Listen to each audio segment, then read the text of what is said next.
Bueno, ya usted conoce la dinámica, ahí está en la aplicación está el bosquejo, ya usted sabe si tiene iOS, se mete a YouVersion, si tiene Android, se mete a descargar la aplicación de la iglesia, amén, y ahí está el bosquejo de hoy. Hoy tenemos por título, porque estamos viendo doctrina.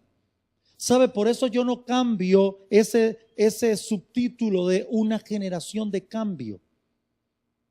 Lo que nos vuelve una generación de cambio no es ser gente motivada. Lo que nos vuelve una generación de cambio es ser gente que camina en la verdad de la Biblia, en la verdad de Dios. Amén. Amén, amados y amadas en el Señor. Hay gente hablando tanta cosa. Y lo peor, diciendo, está en la Biblia. Yo me acuerdo cuando estábamos por cambiar al año 2000. ¿Quién se acuerda? Todos, amados, todos. Aquí no hay quite. Amén. Aquí solo Jime se salva. Jime, ¿cuántos años tiene usted? Uy, imagínate. Millennial, pero o sea, lo que da, no es una broma. No es una broma. Oiga, los que somos del año 1900 y tantito, recordaremos cuando se cambió al año 2000, qué desastre se armó.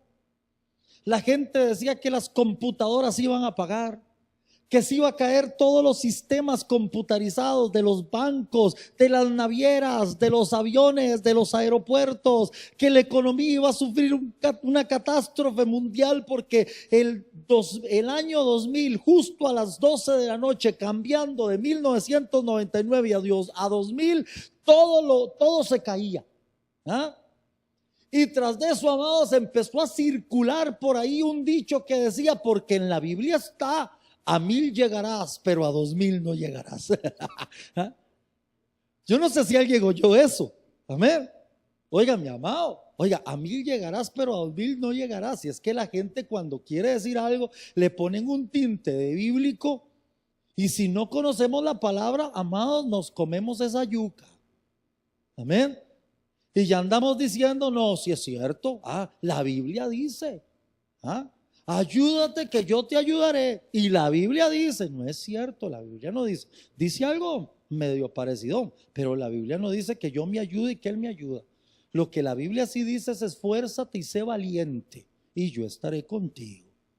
Es un mundo muy distinto. Amén. Yo les he contado, ¿verdad? Usted sabe, me preocupa cuando yo empiezo a repetir historias, porque dicen que eso es señal de viejera, así que yo reprendo, pero bueno. Y lo peor, cuando usted la repite y no se acuerda que ya la había contado, eso es más viejera todavía. Aleluya. Pero vale que yo todavía me acuerdo. Pero se acuerdan que yo les he contado una vez que me tocó aconsejar un muchacho en la iglesia donde yo me convertí en San José, que tenía problemas con la esposa, y llegó y me dijo: es que, hermano, lo que a mí más me preocupa es que la Biblia dice: maldito el hombre al que le canta la gallina. O sea, usted sabe, aleluya. Ese sí es un verso poderoso de la palabra. Debe estar en algún, no sé, el libro de sabiduría o eclesiástico, porque bueno, pero bueno. Entonces, estos días estamos hablando de doctrina, porque una doctrina no solo me afirma, sino que me da las herramientas para afirmar a la generación que viene después de mí. Porque no les estoy hablando lo que a mí me parece o lo que yo interpreto, estoy hablándoles lo que la Biblia dice. Amén. Cuando yo conozco la palabra, ya ni siquiera enseño a los que vienen después de mí en base a lo que me parece, sino en base a lo que está en la Biblia. Amén. Por eso es importante. Así que ahí tiene usted en su aplicación: una generación de cambio es gente entendida en la redención. Ya terminamos de ver justicia y hoy quiero hablarles de lo que la Biblia llama redención. Amén. San Juan capítulo 1, verso 1 al 4 y versos 9 al 14. Ahí lo tiene usted en su aplicación. Acá se lo van a poner, pero si puede, búsquelo. Dice: en el principio era el verbo, y el verbo era con Dios, y el verbo era Dios. Este era en el principio con Dios. Todas las cosas por Él fueron hechas, y sin Él nada de lo que ha sido hecho fue hecho. En Él estaba la vida, y la vida era la luz de los hombres. Verso 9. Aquella luz verdadera que alumbra a todo hombre venía a este mundo. Está hablando de Jesucristo. En el mundo estaba, y el mundo por él fue hecho, pero el mundo no le conoció. A lo suyo vino, y los suyos no le recibieron. Mas a todos los que le recibieron, a los que creen en su nombre, les dio potestad. Oiga, leo esto de nuevo, léalo conmigo, siguiéndome con su vista, pero léalo con autoridad. Mas a todos los que le recibieron, a los que creen en su nombre, les dio potestad de ser hechos hijos de Dios, los cuales no son engendrados de sangre, ni de voluntad de carne, ni de voluntad de varón, sino de Dios. Y aquel verbo fue hecho carne y habitó entre nosotros, y vimos su gloria, gloria como del unigénito del Padre, lleno de gracia y lleno de verdad. Amén. Amén. Ahí le pongo una imagen. Jesús es Dios. Hoy yo necesito que usted y yo repasemos algunos conceptos. Amén. Porque aunque los entendamos, hay que entenderlos basados en la palabra. Me es necesario empezar con una verdad espiritual muy conocida por todos, pero que es necesario traer a la memoria, y es esta. Lo primero que debemos recordar es que Jesús es Dios. Nunca debemos perder la perspectiva y considerar al Señor como una tercera persona que vino a morir una muerte sustituta o substituta. Eso es lo que dijo el Señor mismo en Juan 8, 58 al 59. Usted luego busque esas citas, solo se las pongo allí para que usted en su casa las estudie. Juan 10, 30 y verso 33. Y no solo el Señor lo habló, sino que los que lo conocieron y creyeron en él también, como Tito y como Pedro. Amén. Sumado a lo anterior, le entrego otra verdad espiritual muy conocida y muy necesaria de recordar. Según Juan 3:16, el plan de salvación es dado por el Padre desde la eternidad. Él propuso todo y luego vino su Hijo. Él mismo nos envió a su Hijo. Él fue movido a compasión por nosotros. No podemos pensar que en este trabajo de la salvación hay tres partes: el Padre, el Hijo y el pecador. Solo hay dos partes: Dios y el ser humano. El Señor Jesús es un regalo de Dios para el hombre, y por ello la palabra enseña que venimos ante Dios por medio de Jesucristo. Amén. Oiga esto. Una de las cosas en las que tenemos que tener cuidado al entender lo que es la redención es que a veces tendemos a darle al Señor Jesús todo el beneficio. ¿Ah, que sí? Respóndase para usted mismo y para usted misma, por favor. Pero ¿a cuántos y a cuántas les pasa que en cuanto a Jesús se refiere sienten una intimidad y una confianza total? Pero en cuanto a Dios se refiere sienten un recelo y un miedo total. Como si Jesús hubiera sido el que llegó y dijo: está bien, Padre, tú los quieres matar a golpes, pero mátame a mí. ¿A que sí? Es más, los primeros años de mi vida cristiana, yo tuve una gran lucha con esto, porque a mí me fluía adorar al Señor Jesús, pero cómo me costaba adorar al Padre. ¿Ah? Porque uno siempre se imagina que Dios es el tipo severo, que está listo para castigar, que está listo para destruir, para mandar en el infierno. Y ojo, sí es cierto, amén.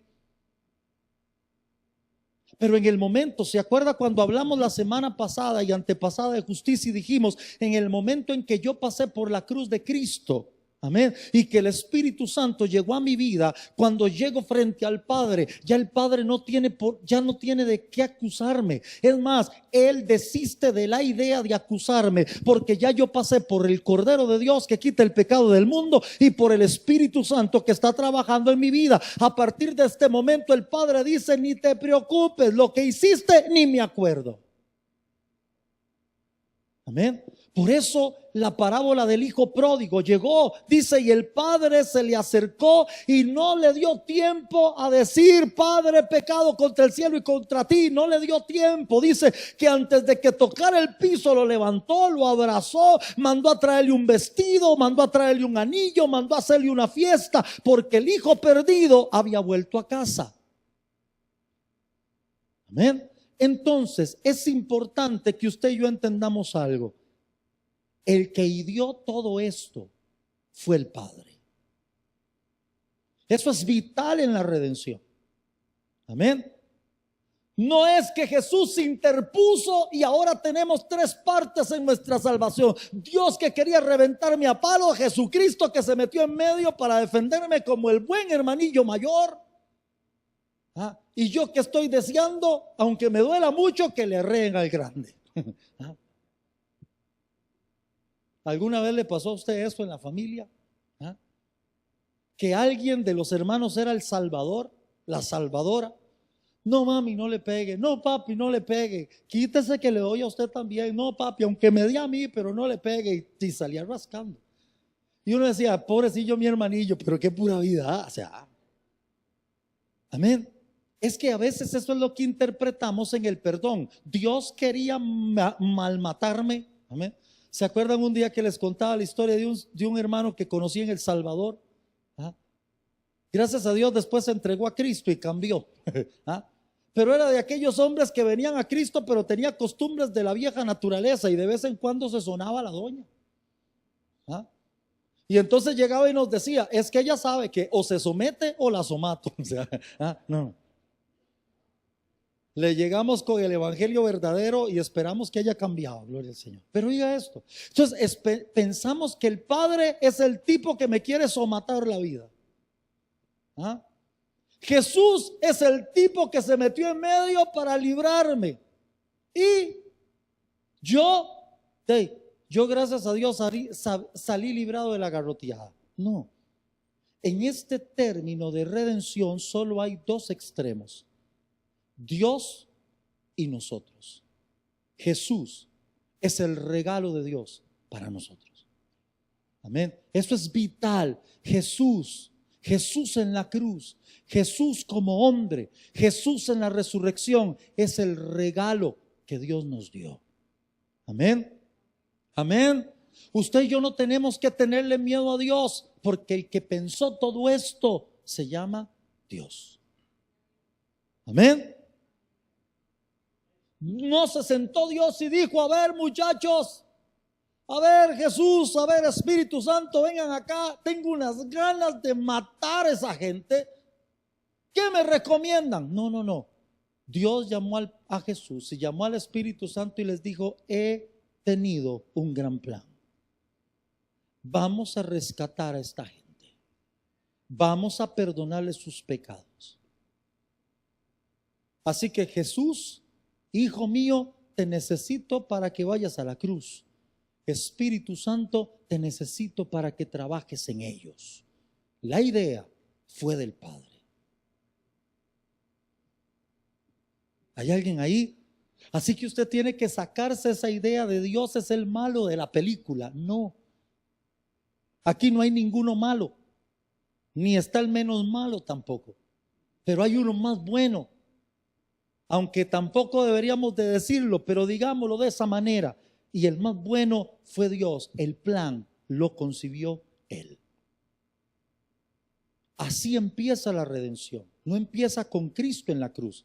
Empieza con el Padre ideando un gran plan para salvarle a usted y salvarme a mí.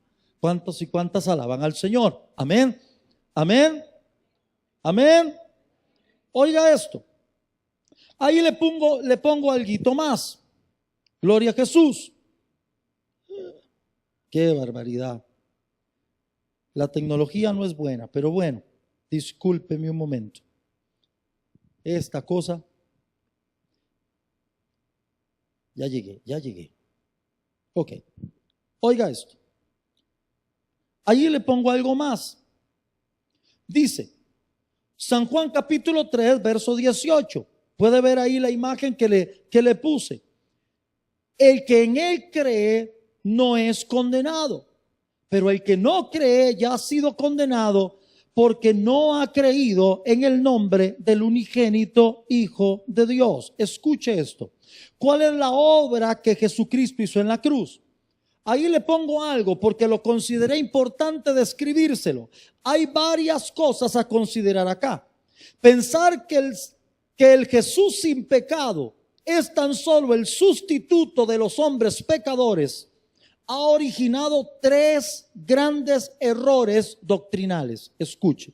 Número uno, el primero, que la salvación es una verdadera ganga, pues el bueno muere por el malo. ¿Amén?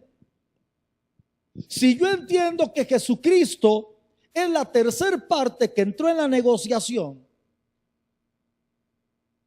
y que siendo el más bueno murió por el más malo, amados, la salvación es una verdadera ganga. Amén. Mire, a mí me da mucha pena, pero si yo tengo que ir a la cárcel y alguien se dispone a ir por mí, bienvenido sea. Ajá. ¿A que sí? Amén. Si yo estoy metido en un problema, déjeme ser bien tico, si alguien me quiere pescocear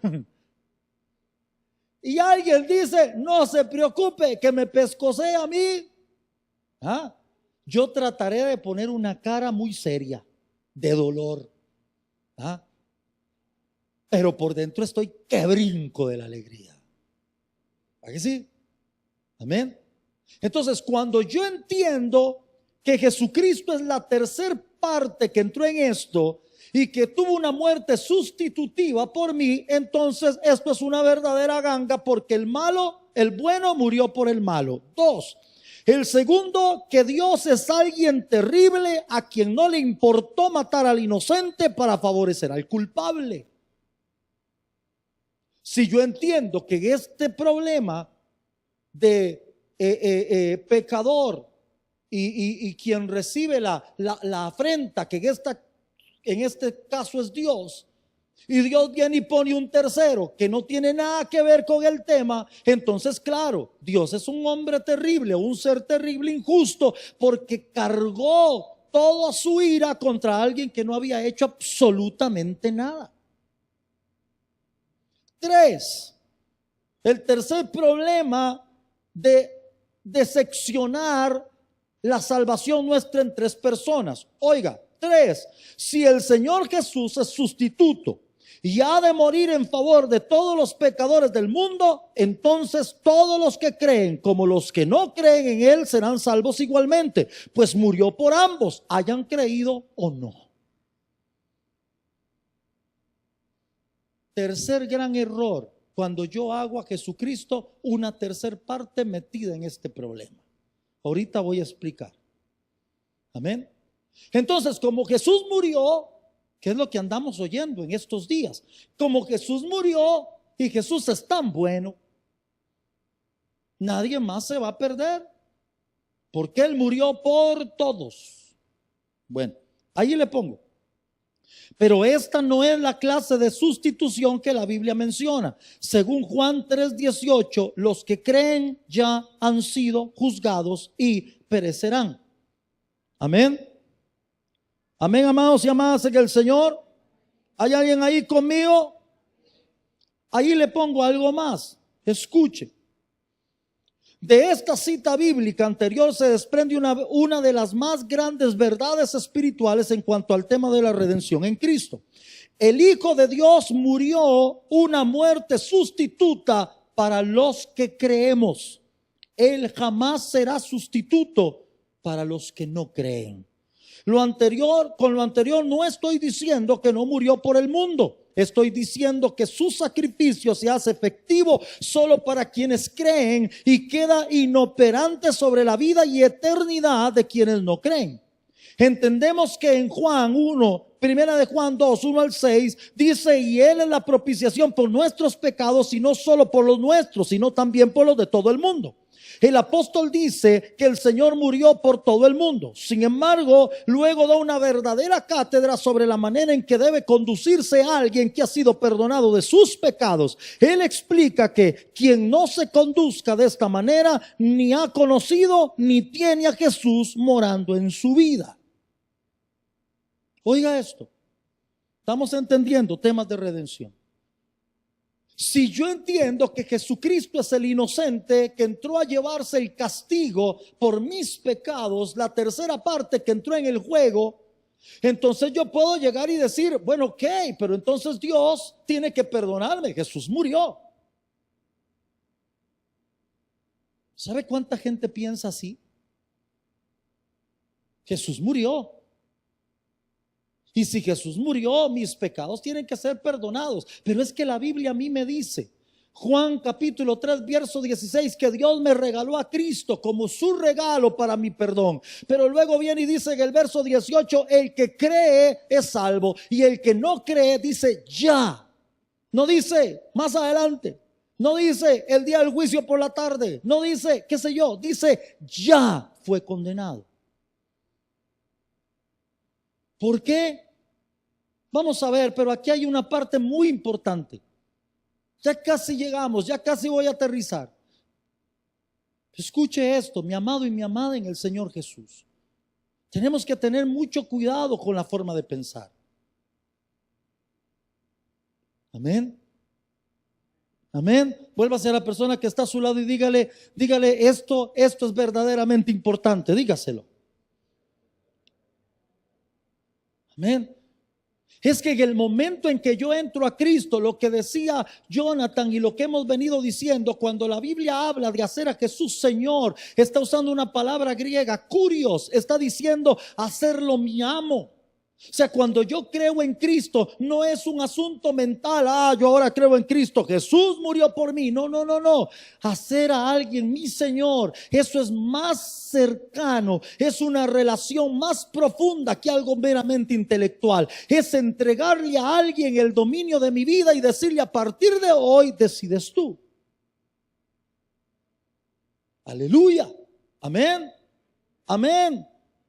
Ahora, amados, como dijo Pablo, aquí no estamos predicando porque pretendemos haberlo alcanzado todo. No, estamos predicando porque todos vamos a ese norte. Todas van caminando hacia ese norte. Hacer a Jesús el Señor. Amén. Aleluya. Sigo.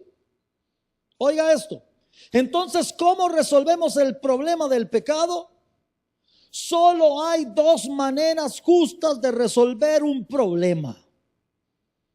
Uno es tratar con el que pecó y la otra es tratar con aquel contra quien se pecó, o sea, con el ofendido. Oiga esto. A ver, déjeme ponerle un ejemplo.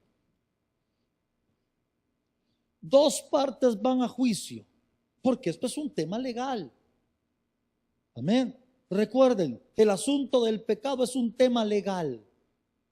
Yo ofendí y Dios está súper ofendido. Bueno, está súper ofendido porque yo lo súper ofendí. Y como vimos en estas semanas atrás, claro, Dios me ama, pero Él no va a ser injusto. No sería justo que el juez absuelva de la culpa al hijo solo porque Él tiene la autoridad, porque es el juez. ¿Qué clase de autoridad es esa? Y hay un tema. Dios es totalmente justo.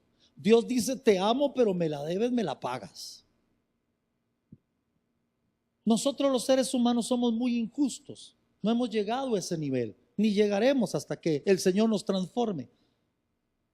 Pero déjeme ponerle un caso, no tan divino como en el caso de Dios, pero que se acerca en nuestra humanidad.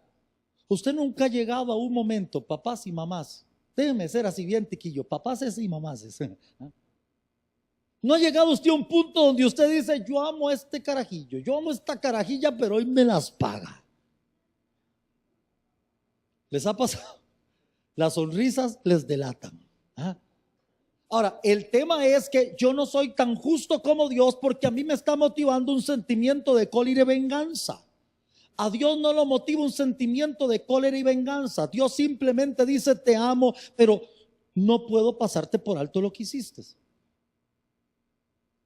Así que yo me presento a un juicio o alguien se presenta a un juicio, hay un ofendido y hay un ofensor.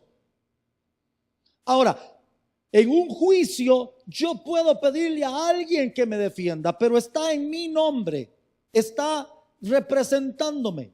Ahora, pueden llamar a alguien para que sirva de testigo, pero esa persona no puede mediar en nada, solo está contando los acontecimientos, punto.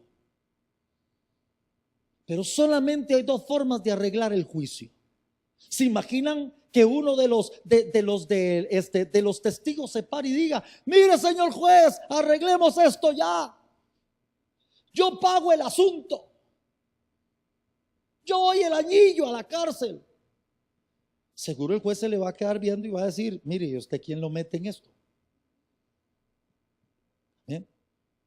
Solamente hay dos formas justas de arreglar esto: o yo como ofensor pago en la cárcel, o el ofendido retira la demanda.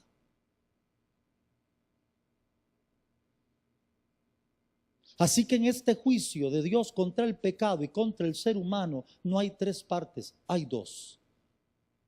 Y cuando yo entiendo que Jesús es Dios, puedo entender el lugar que jugó Dios en todo este papel de la redención. Cuando yo no lo entiendo, pienso que el que clavaron en la cruz fue un tercero inocente, que Dios simplemente llegó y dijo: ay, Dios mío, qué dolor tan terrible debe sentir mi hijo. Mejor voy a esconder el rostro. Porque Dios es así medio melodramático. No, es que Jesús es el mismo Dios. Así que en esto no había una tercera parte inocente, había un ofensor y había un ofendido. Amén. Y el ofendido decidió perdonar mi deuda. Cuando yo no lo veo así y no entiendo que el que estaba clavado en la cruz era Dios mismo, y que las heridas que le estaban causando a Jesús no se les estaban causando a un tercero inocente, sino a Dios mismo, y que al que abofetearon no fue un tercero que no tenía nada que ver y quedó metido en el zaperoco, entonces yo no he entendido. Pero cuando entiendo que Jesús es Dios, entiendo que a Dios lo abofetearon, entiendo que a Dios mismo lo escupieron, porque solo hay dos maneras de arreglar un problema legal: o lo arregla el ofendido o lo arregla el ofensor. Qué rico esto. Amén. Mire, amado, ¿se acuerda? Tengo varios días de estarle diciendo: la salvación suya y mía no es un asunto de amor, es un asunto de justicia. Amén. Usted y yo tenemos que aprender a ver nuestra salvación no como un asunto emocional, no como un asunto pasional y sentimental. Hay que verlo desde el punto de vista divino. Esto es jurídico. Hay un juez que emitió una causa contra usted, y ese mismo ofendido también emitió sobre usted el perdón. Gloria al Señor. Por eso la Biblia dice: anulando el acta. Amén. ¿Sabe qué es un acta? Es uno de esos papelitos que no se escriben en cualquier parte. Cuando usted hace una asociación o hace cualquier figura jurídica, una fundación, una asociación, una sociedad anónima, etcétera. Usted se compra unos libritos, y dentro de uno de los libritos viene uno que se llama libro de actas, y hay que mandarlo al gobierno, a un lugar en particular donde sellan cada hoja, porque cada cosa que se escriba allí es un acta, es legal, tiene peso en el gobierno. Si nos metemos en el problema, la OIJ cae y recoge los libros. Así que la Biblia dice: Dios anuló el acta de los decretos. Mire si esto era serio. Amén. Dios no escribió sus pecados y mis pecados en un papelito de aquellos, ¿se acuerdan? Los que envolvían el pan hace años y ahora no se acuerda dónde. Yo he escrito tantas cosas en servilletas que ahora no encuentro. ¿Usted lo ha hecho? Mira qué buena idea, voy a agarrar una servilleta y lo mete en la billetera o en la cartera. Y un día, botando papeles viejos, se fue la idea. Pero esto no es una servilleta. Esto es un acta de decretos que dice era contra nosotros y nos era contraria. Mire, amado, ahí estaba, amada, ahí estaba todo lo que el diablo ocupaba para llevarnos redonditos al infierno. Esto es serio. Amén. Esto es serio. ¿Alguien aquí algún día ha ido a juicio? El amado. ¿Quién más? ¿Alguien ha tenido que ir a juicio a algo? Nadie. El amado. ¿Quién más? El amado allá atrás. El brother aquí también. Miren, hermanos, usted va entrando en ese lugar y depende de, o sea, si usted va ahí de testigo, usted sabe que el asunto está feo. A mí me ha tocado ir de testigo. Y una vez me acuerdo que por una situación el juez me llamó. Claro, no es eso que ve uno, ¿verdad? Así en las películas, ¿verdad? Un gran podium, ¿verdad? Con un tipo atrás, con una gran sotana, ¿verdad? Y un martillote y una... No. Es un escritoriecillo ahí cualquiera, pero es un juez. Y llega y me dice, a ver, usted que fue el que presenció el asunto, párese por favor y nos explique en la pizarra. Ve, hermano. Cuando a mí me llamaron y me dijeron, lo ocupo de testigo, yo de una vez le dije al tipo, yo voy a decir lo que vi. Porque es que después se va uno hasta aquí también. Es que esto no es jugando, amados del Señor. Entendamos algo. Usted y yo estábamos fritos. Amén. Usted y yo estábamos solamente esperando que se cortara el hilo para caer en la olla. Esto es jurídico. Así de delicado es esto. Amén. Oiga, si el mundo entendiera lo delicado que es esto es jurídico. Claro que Dios nos ama, pero Dios no se va a pasar por alto la ley. Entonces dice ahí, con este ejemplo anterior deseo darle una verdad espiritual más. En cuanto al juicio por la redención del transgresor, el ser humano es la parte pecadora y Dios es la parte ofendida. Eso quiere decir que una de ambas partes puede tratar con el problema del pecado de la manera más justa. Por el lado del pecador, el justo es justo que él sufre el juicio y el castigo, perezca y se vaya a perdición. Pero también hay otra manera que es igualmente justa. La parte contra quien se pecó puede asumir el castigo. Eso es decir, que asume la pérdida. Pues bien, en este caso, en el juicio del hombre contra Dios y de Dios contra el hombre más bien, no hay un tercero sirviendo de pago porque esto sería injusto para el inocente que no tiene parte en el asunto. En este caso en particular, la parte ofendida asume la pérdida y lleva el castigo. ¿Por qué? Porque Jesús es Dios. Ese día en la cruz del Calvario no estaba clavado un sustituto inocente que fue obligado a estar allí. Era Dios mismo perdonando la deuda a quienes le habían ofendido, pero no estaba siendo sustituto de cualquiera o de todos. Estaba siendo sustituto de quienes creen. Mire, uno de los debates más grandes en la historia de la iglesia ha sido si Dios ya escogió previamente a los que son y las que van a ser salvas o si esto es un asunto a la libre. Nadie tiene una respuesta real porque ambos criterios se basan totalmente en cosas de la palabra. Pablo es uno de los que más habló de predestinación. Amén. Ahora, yo no pretendo aquí darles una cátedra y decirles cuál de las dos puede ser más. Mire, las dos son exactamente iguales de poderosas. Y como yo le digo a la gente, si Dios hizo un Team Marín de dopingüe, amén. Si Dios hizo un Team Marín de dopingüe, pues lo siento por quien no salió, ni en el do ni en el pingüe. Yo sí salí, amén, como les dije ahorita, o sea, si nos agarran ahorita allá afuera, espero que no, en nombre de Jesús, no, mejor voy a poner otro ejemplo, si agarran a alguien allá afuera, sí, Si agarran a alguien allá afuera, 5 personas, y el ladrón o el tipo los secuestra y empieza, los para a los 5 y dice: aquí hay que matar a uno porque es un mensaje de autoridad, así que vamos a hacer un team marín de doping, güey, a ver a cuál nos echamos. Mire, empieza el team marín de doping, güey, y cuando el asunto no le cayó a usted, lo lamentamos por el 8, pero qué salvada que no nos cayó a nosotros. Miren, hermanos, hay que ser honestos, ¿cierto o no? O sea, ¿quién recibe un premio? No sé, de esos que hay, ¿verdad? O sea, rifan un carro. ¿Y usted ha visto? ¿Usted sabe cuántos cristianos pasan por esa gasolinera?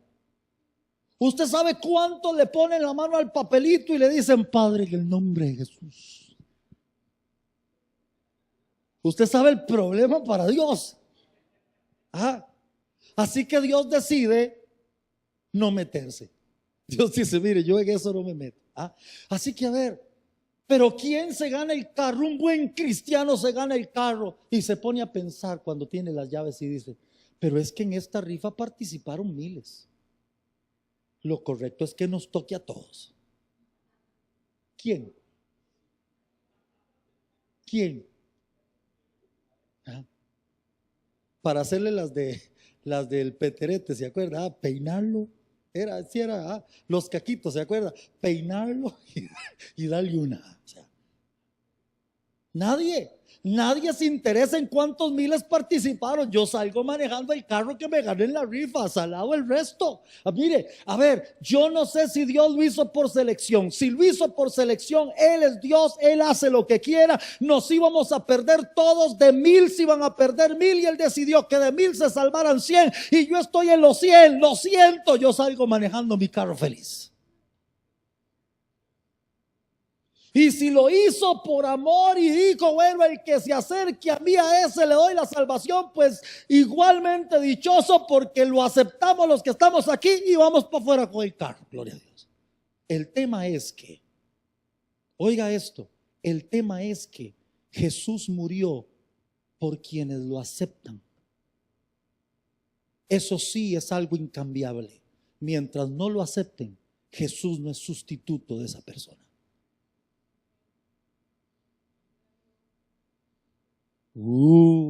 ¿Hay alguien ahí?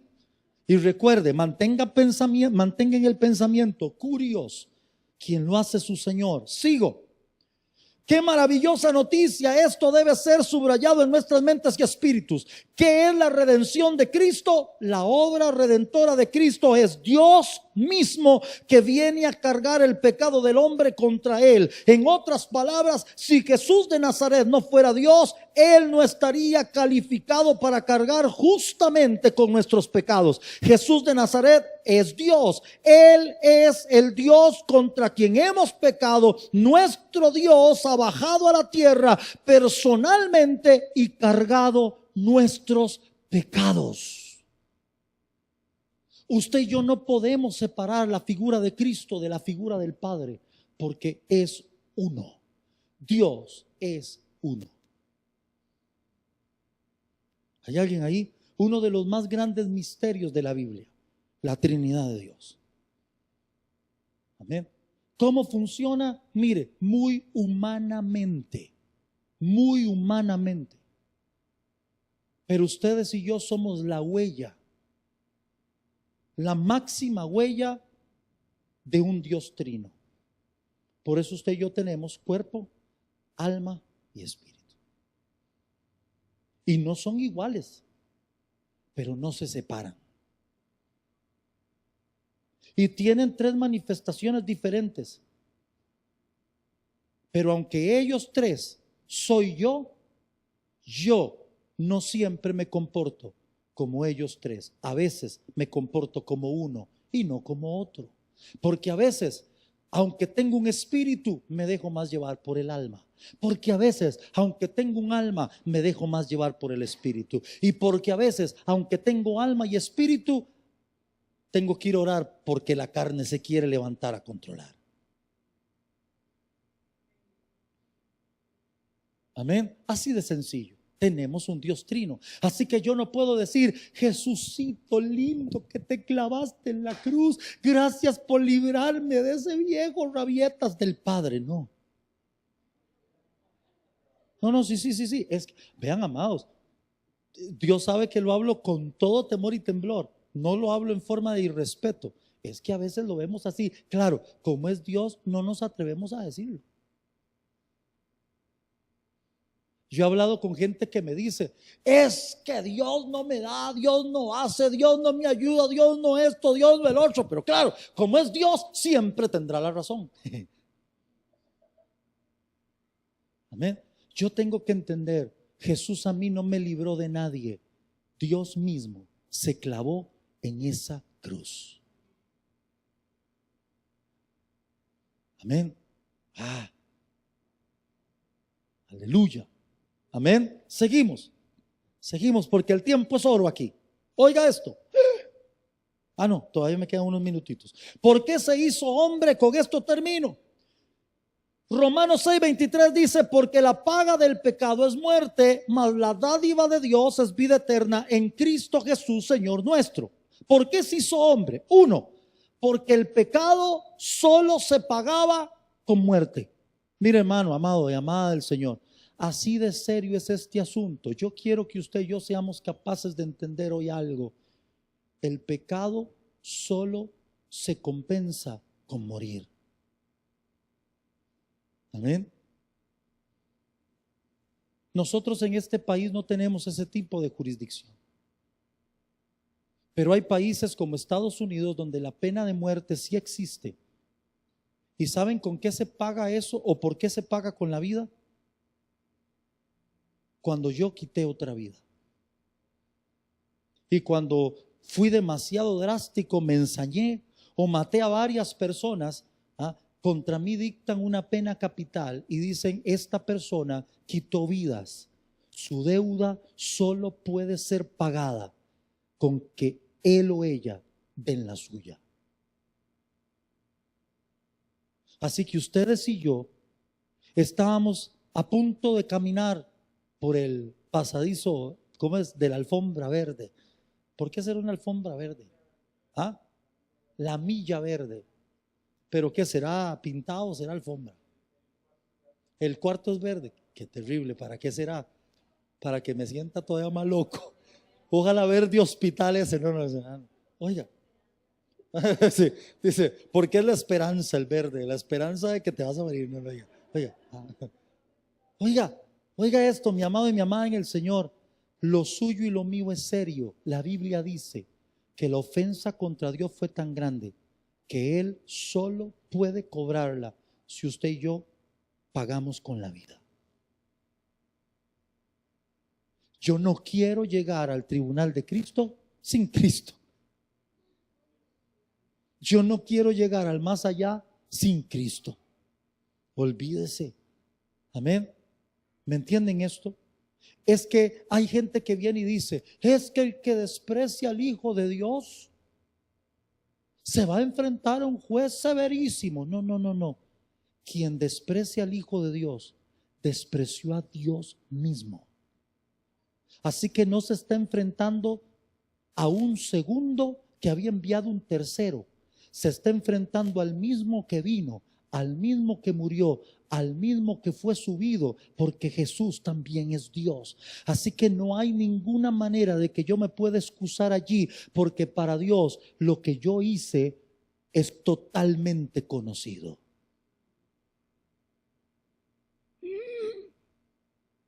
Si usted no va a salir hoy feliz, aquí solamente van a pasar dos cosas, igual. O usted sale feliz por la redención o asustado, pero las dos funcionan, aleluya. Amén, sí. Yo todavía amo aquel evangelio. Yo sé que me van a criticar mucho quienes vean esto al rato, no todos, pero algunos. Pero yo todavía soy feliz con ese evangelio de: mire, si usted lo acepta se va al cielo y si no se va al infierno. Ay, es que la gente se está convirtiendo por miedo al infierno, por lo que sea, pero se convierten. Amén. Si el chiquillo suyo, la chiquilla suya no se porta bien, ¿usted qué empieza a decirle? Ahí viene el coco y te comerá. O sea, o hace caso porque sí, o hace caso por miedo, pero lo que importa es que haga caso. Amén. Aleluya. Sigue diciendo allí, Timoteo bueno, cuando el hombre peca contra Dios, tiene que cargar las consecuencias del pecado, la cual es muerte. Timoteo 6:16, el único que tiene inmortalidad, que habita en luz inaccesible, a quien ninguno de los hombres ha visto ni puede ver, al cual sea la honra y el imperio sempiterno. Amén. Ahora tenemos un problema. Dios tiene que morir, pero Dios es inmortal. Él no puede morir. Deducimos entonces que para que Dios pueda cargar con nuestros pecados realizados contra Él, tiene que tomar un cuerpo humano para poder morir. Entonces, Jesús, que es Dios, dice Hebreos capítulo 10, versos 5 y 9, por lo cual, entrando en el mundo, dice, sacrificio y ofrenda no quisiste, mas me preparaste cuerpo.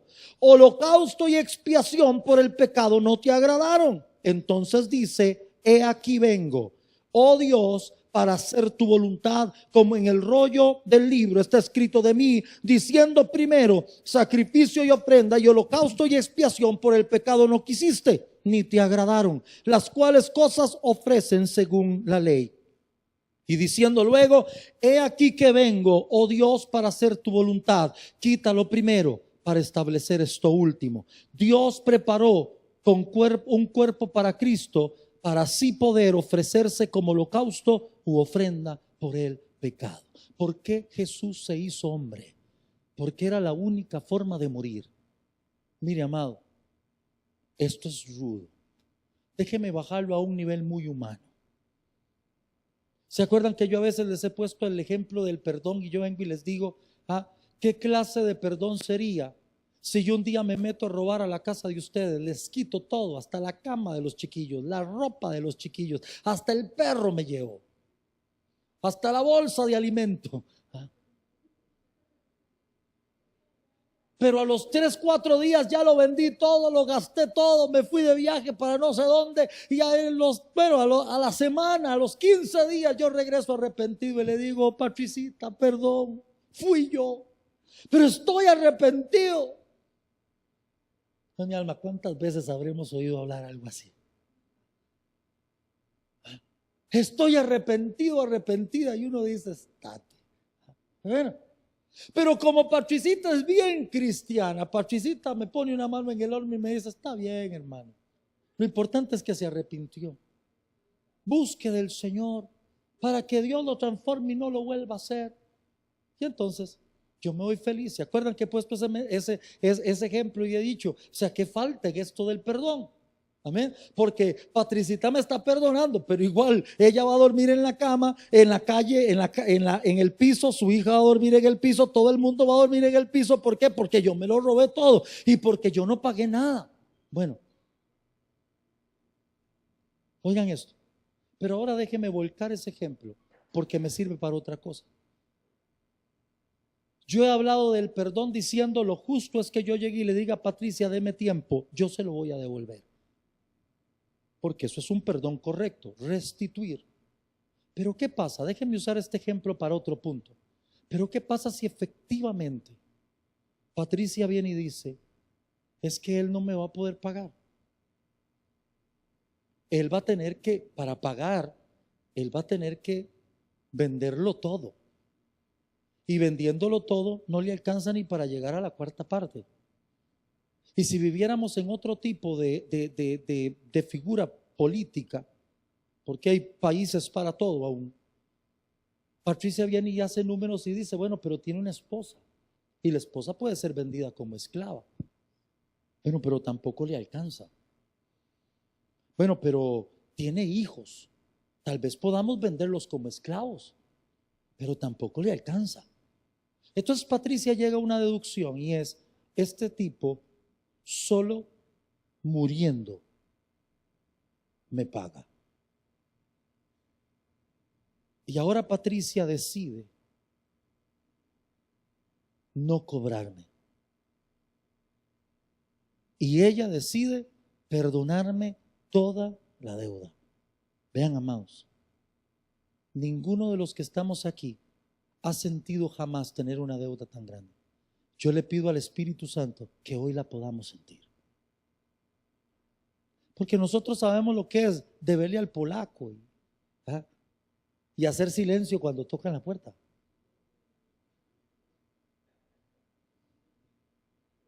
Y todos lo hemos vivido.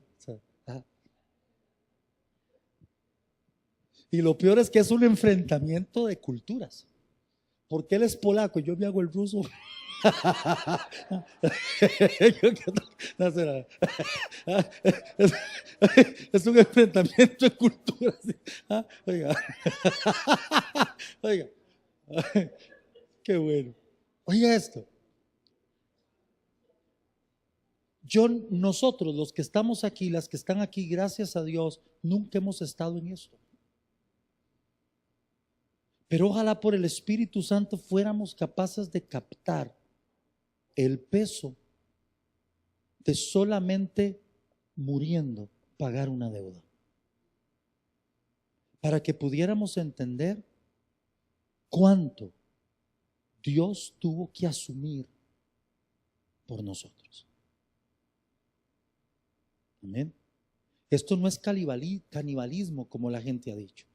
El que se pegó en esa cruz fue Dios mismo, porque Él prefirió asumir el robo y la deuda que cobrárnosla a nosotros. Esto es genial. Esto es fantástico. Por eso Pablo dice, yo digo Pablo, amén. Siempre he creído que el escritor de Hebreos es Pablo, pero dice, ¿cómo escaparemos si descuidamos una salvación tan grande?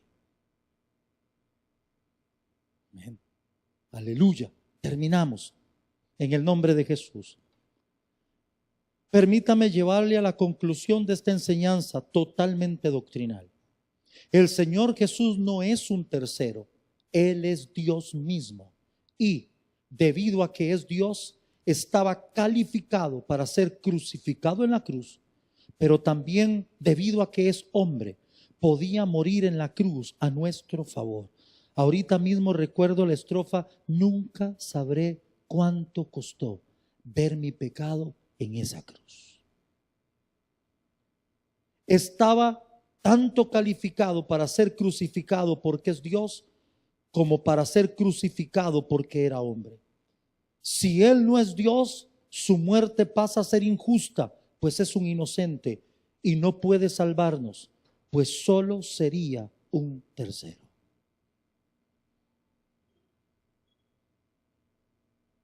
Quienes vieron la peliculita de La Cabaña, ¿se acuerdan que ahí hubo un toque muy bonito?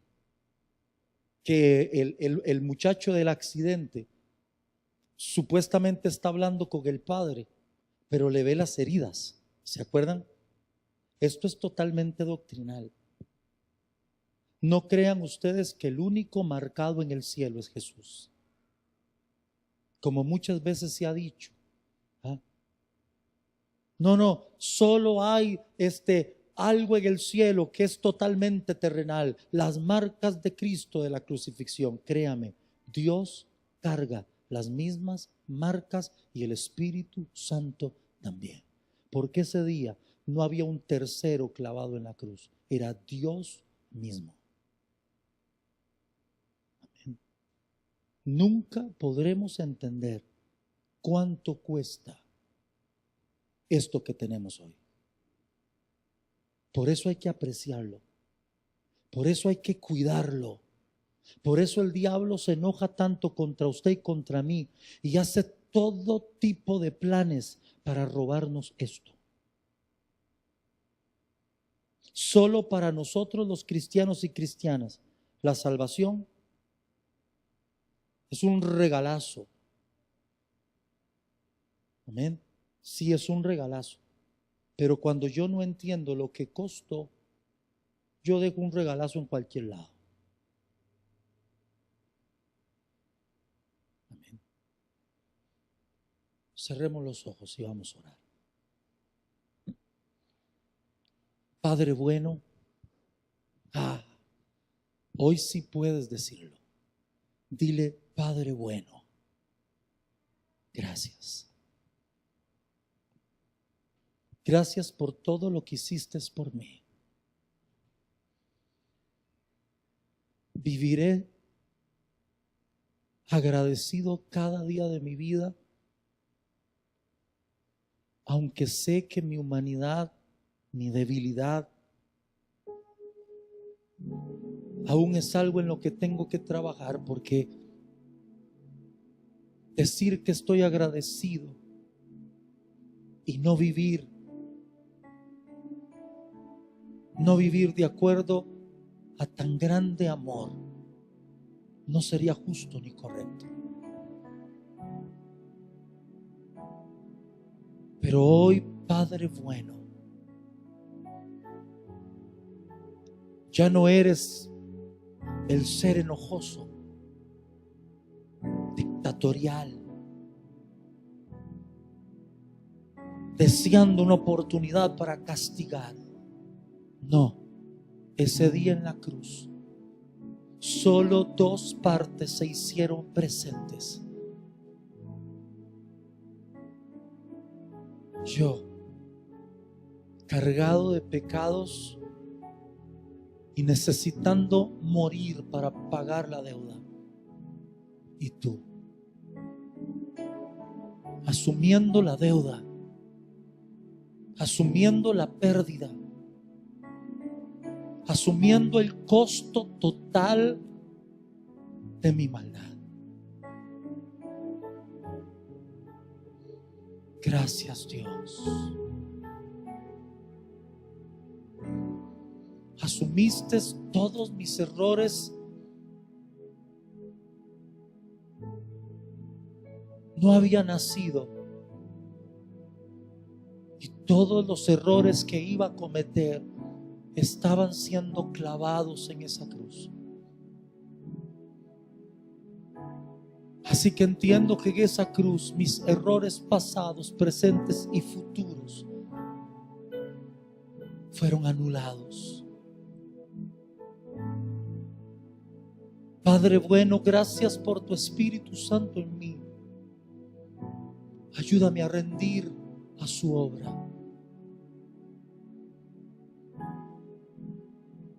Ayúdame a no ser resistente o a resistirme. Ayúdame a no ser rebelde a su formación.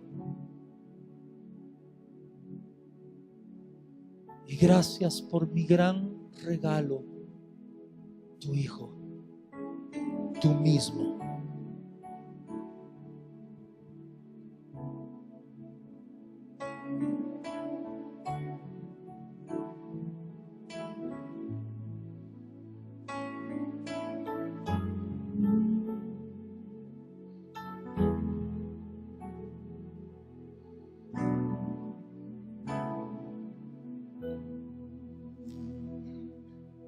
Vamos, saca un momento.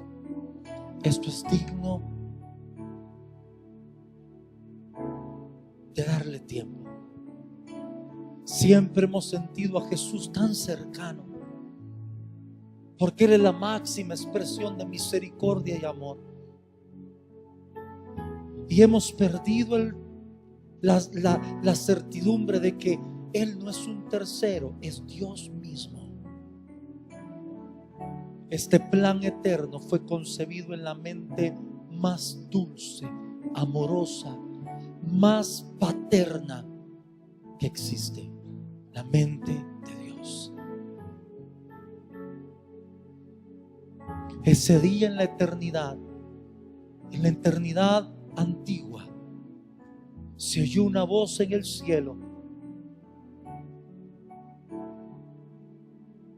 El Padre había concebido un plan.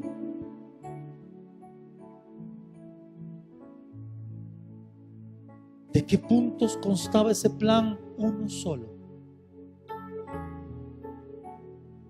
absorber la deuda. ¿Sabes lo que significa eso? Él absorbió tu deuda y mi deuda. No hay un tercero involucrado aquí. Solo había dos formas de pagar esto. O nosotros como ofensores pagábamos con la vida, o él como ofendido afrontaba el pago. Es aquí donde nos damos cuenta que nuestra virtud más grande es una sola: tenerlo a Él como Señor. Puedes sacar un instante y decirle: Dios, gracias por haber asumido mi deuda. No tengo ni idea de cuánto costó eso. Vamos, saca un instante.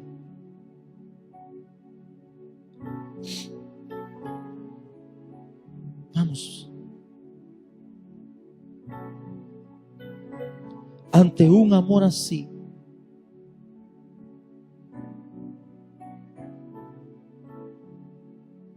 ¿cómo no servirle a un Dios así? ¿Cómo no darle lo mejor a un Dios así? ¿Cómo no esforzarnos por vivir como Él quiere? Hoy estamos enfrentados a una hermosa realidad, porque hoy sabemos que los brazos del Padre están abiertos a nosotros, que es su voz la que todos los días nos dice: ni yo te condeno, vete y no peques más. Es cuando yo puedo entender que cada enfermo que Jesús sanó, lo sanó el Padre también. Que cada endemoniado que fue libre, fue liberado por el amor del Padre. Y que el día que clavaron al Señor, Dios mismo estaba siendo clavado allí.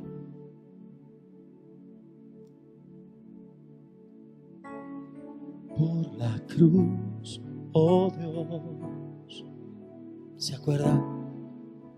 El precio que pagaste por mí, llevando pecado allí, sublime amor, tu gracia me salvó.